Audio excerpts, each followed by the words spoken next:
say that he does have ties to Muslim extremists. I don't know.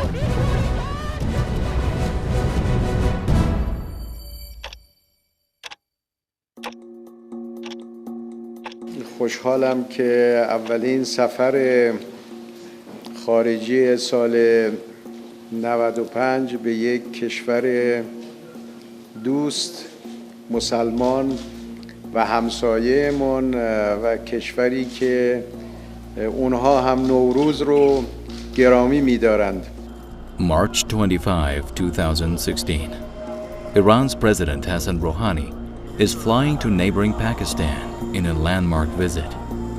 The trip is aimed at discussing ways to further strengthen trade and economic relations.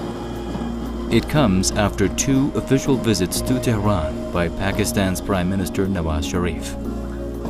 Through a progressive reconciliation diplomacy, both countries have come closer to each other in the last few years to show once more that despite all the ebb and flow, Iran and Pakistan will stay side by side as they have for decades and centuries. February 1979, the Islamic Revolution of Iran, under the leadership of Ayatollah Khomeini, overthrew Mohammad Reza Shah to establish a state on the foundation of Islam and democracy. While the world was still making its mind about the new government, Pakistan was among the first to recognize the revolutionary state in Iran. September 1980. Iraqi dictator Saddam Hussein invaded Iran to wage a war that lasted for 8 years. Many Western countries, along with regional states, stood behind the Iraqi strongman. But again, Pakistan remained neutral with pro-Iranian sentiments. June 3, 1989, Tehran. Ayatollah Khomeini, the leader of the Islamic Revolution, died, suffering 5 heart attacks in just 10 days.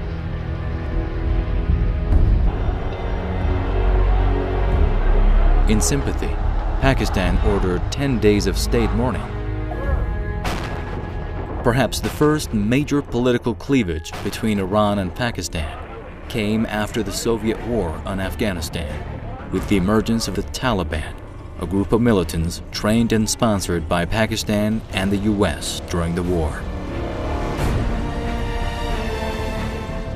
The Taliban, who held power in Afghanistan from 1996 to 2001, enforced a strict interpretation of Sharia law in the country. The 9/11 attacks on the United States brought once again Iran and Pakistan close to each other as the latter gave up its support of the Taliban. However, the American pressure, the complexity of the Afghanistan situation, the growing discord between the US and Iran concerning its nuclear program, along with the Western economic sanctions against Iran, did not allow the two countries to take full advantage of the opportunities that became available after 9/11. Still, against such a backdrop, both Iran and Pakistan cooperated in shared multilateral initiatives, such as the Economic Cooperation Organization, the Non-Aligned Movement, and the D8 Group of Developing Nations, and shared a number of joint regional concerns.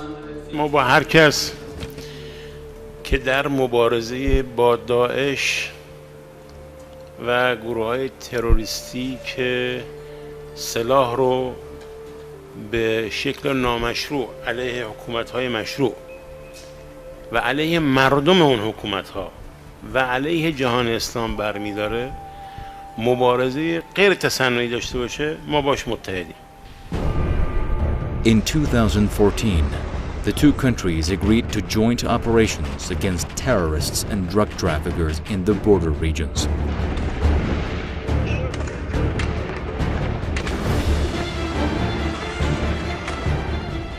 The U.S. invasion of Afghanistan and its long occupation of the country created a breeding ground for terrorist groups and drug cartels, endangering the peace and security of the region.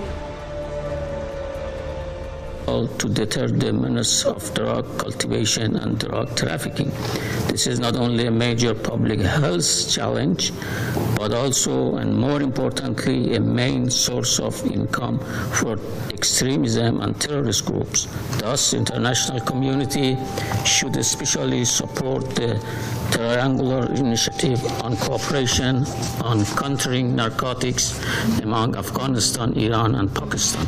On July 14, 2015, Iran and the P5+1 reached a nuclear agreement, dubbed the Joint Comprehensive Plan of Action,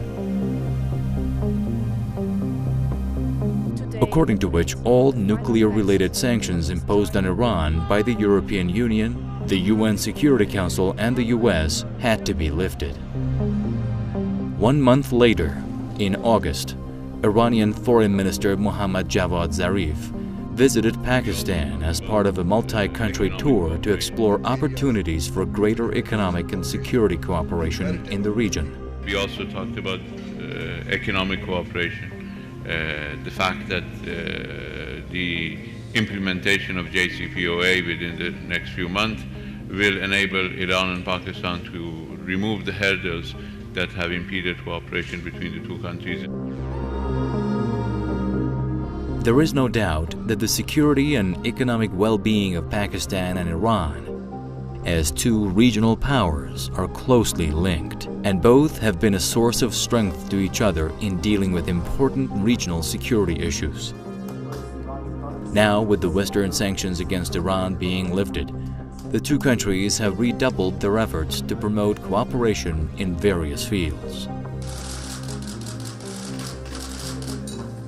اهم پروژه هایی که بین دو کشور مطرح هست مورد بررسی و توافق قرار دادیم در زمینه انرژی که ایران میتونه و در آینده هم خواهد تونست تامین کننده همه نیازهای انرژی کشور پاکستان باشه، در زمینه نفت، در زمینه گاز، در زمینه برق و همچنین سایر نیازمندی هایی که در این زمینه وجود داره ایران آمادگی داره. From our point of view also, of course, we have a large number of possibilities of energy, the Iran-Pakistan gas pipeline and a number of other projects which have been affected by these sanctions.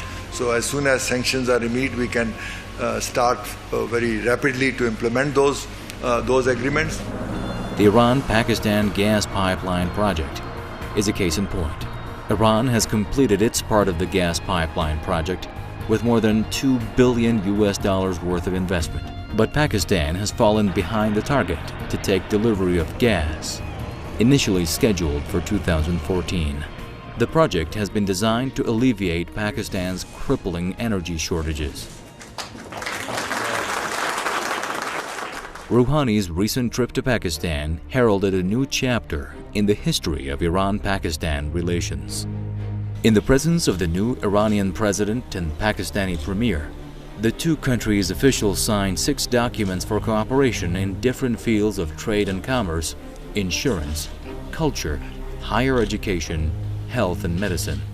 علاوه بر مسائل امنیتی و مسائل اقتصادی و مسائل زیرساختی، ما دو کشوری هستیم که دارای فرهنگ بسیار نزدیکی به یکدیگر هستیم. هر دو مسلمانیم. فرهنگ اونها اساساً با فرهنگ ایرانی بسیار اشتراک داره. زبان فارسی، حتی خط فارسی در بسیاری از اقوام اونها همین امروز هم متداول هست. A historic opportunity presents itself for both Iran and Pakistan to make the most of the new circumstances. The two countries are moving closer to forge a new partnership with each other that will be of great benefit to the whole region.